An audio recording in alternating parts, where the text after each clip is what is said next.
इस स्कीम के तहत 2 सप्ताह के ब्रिज कोर्स का किया उद्घाटन। 50 छात्रों ने पंजीकरण का कराया उद्घाटन और भाग भी लिया। कारगिल में केंद्रीय प्रशासनिक न्यायाधिकारी की सर्किट बेंच शुरू। लोगों को अपने मामलों के निपटारे के लिए एक मंच प्रदान करना उद्देश्य।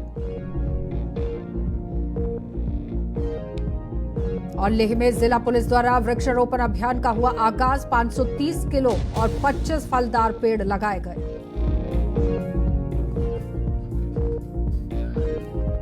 नमस्कार, आप देख रहे हैं लद्दाख का ये स्पेशल बुलेटिन। मैं हूं आपके साथ आशा सरमाल। चलिए शुरुआत करते हैं लद्दाख से जुड़ी खबरों की। लद्दाख की संस्कृति और परंपरा के जीवंत उत्सव में लालोक ने ही अपनी पहली कोपोंग प्रतियोगिता आयोजित की है, जिसका उद्घाटन लोलाक रूट्स एंड विंग्स द्वारा सफलतापूर्वक किया गया। तो ये 3 दिवसीय कार्यक्रम 14 अप्रैल को संपन्न हुआ, जिसमें लोगों ने उत्साहपूर्वक भाग लिया और समुदाय के लोगों ने गहरी प्रतिष्ठा पैदा की है। कार्यक्रम में मुख्य अतिथि के रूप में माननीय कार्यकारी पार्षद ताशी याकजी और एसडीएम दुर्बुग श्री मोहम्मद इस्माइल गनी मौजूद रहे।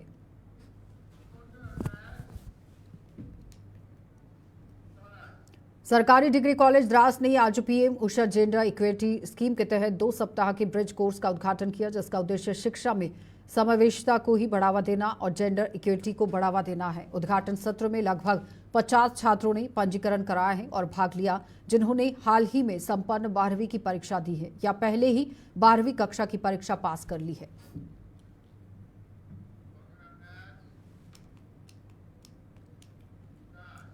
तो जम्मू कश्मीर के अंदर लगातार आप देखिए किस तरह से लद्दाख जम्मू कश्मीर में विधि एवं न्याय विभाग की तरफ से तत्वाधान कारगिल में केंद्रीय प्रशासनिक न्यायाधिकरण की दूसरी सर्किट बेंच शुरू हो गई है और ये बेंच 15 अप्रैल से 17 अप्रैल तक चलेगी, जिसमें 100 से ज्यादा मामले सूचीबद्ध किए गए हैं। इन 3 दिनों में कई वादी अपने सेवा मामले में निवारण के लिए आश्वंतित हैं। केंद्रीय प्रशासनिक न्यायाधिकरण की एक ये सर्किट बेंच है, जिसमें कारगिल के लोगों को अपने मामलों के निपटारे के लिए एक बड़ा अवसर प्रदान करेगी।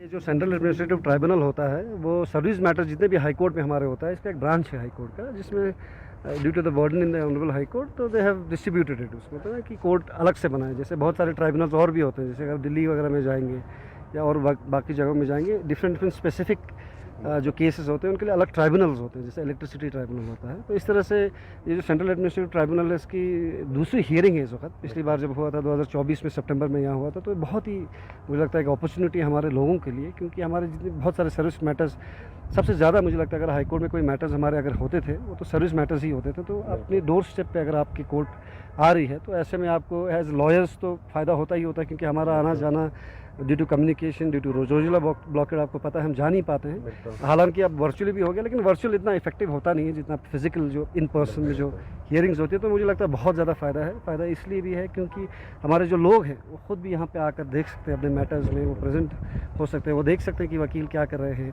उनके कोर्ट्स में क्या हियरिंग। तो इससे एक सेटिस्फैक्शन, सेंस ऑफ सेटिस्फैक्शन लोगों में आती है। उससे एक सेंस ऑफ ये कहते हैं कि बिलीफ आता है कि हमारे केस में क्या चल रहा है। अदरवाइज़ क्या यूजुअली पहले क्या होता था, जो मैंने पर्सनली हमने देखा है कि हमारे बहुत सारे लोग केसेस अपने लॉयर्स को दे देते हैं जम्मू और श्रीनगर में। तो ऐसे में क्या होता है, फिर कम्युनिकेशन नहीं हो पाता वकील से। पता चलता है एक साथ बाद कि जो ना आपका केस डिसमिस हो गया है, कभी पता चलता है 1 साल में कोई अपीयर ही नहीं हुआ है। तो एक ट्रस्ट डेफिसिट भी एक हो जाता है, एक कम्युनिकेशन गैप भी होता है लॉयर्स के साथ बाकी। तो ऐसे में अपने लोकल लॉयर्स को भी एक अपॉर्चुनिटी मिलती है, हमें भी एक, क्योंकि हम वर्चुअली तो अपीयर होते हैं हाई कोर्ट और बोथ इसमें कैट में, बट यहाँ पे होने की वजह से हमें एक एक्स्ट्रा अपॉर्चुनिटी मिलती है। जो बडिंग लॉयर्स हैं उनको एक अपॉर्चुनिटी मिलती है। तो मुझे लगता है कि overall it is a very satisfying process जो है। इससे एक बेनिफिट है, बहुत ही ज़्यादा कंस्ट्रक्टिव है, लोगों को बहुत ज़्यादा फ़ायदा है। और सबसे फ़ायदा मुझे ये भी लगता है क्योंकि अगर आप जब 3 दिन का सेशन जब यहाँ पे होता है, सिटिंग जब होती है, और पिछली बार भी जब 3 दिन का होता, तो आपको एक नया फाइलिंग होगा। आपको श्रीनगर और जम्मू जाने की ज़रूरत नहीं है, यहाँ पे ही फाइल करके इमीडिएट हियरिंग होती है, इमीडिएट आपको रिलीफ मिलता है। जो जजेस हैं बेंच में जो बैठे हैं वो दे आर वेरी इफेक्टिव।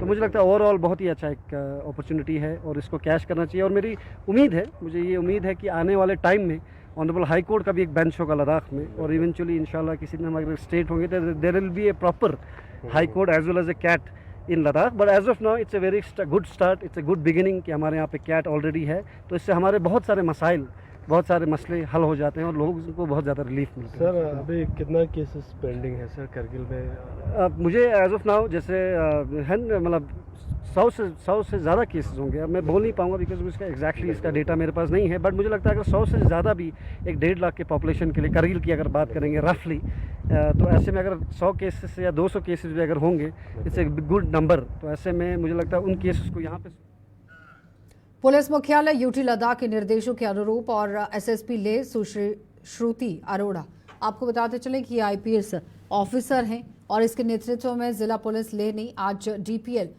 चौगलमसर और जीओ मिस ले परिसर में एक महत्वपूर्ण वृक्षारोपण अभियान आयोजित किया। इस हरित पहल में हिस्सा लेने के लिए ये पहुंचे और वहां पर पौधारोपण भी किया गया। स्वच्छ भारत अभियान को भी आगे बढ़ाया गया। स्वच्छ और स्वस्थ वातावरण में योग देने के लिए और इसी उद्देश्य से कुल 530 बिलो पेड़ और 25 फलदार पेड़ लगाए गए।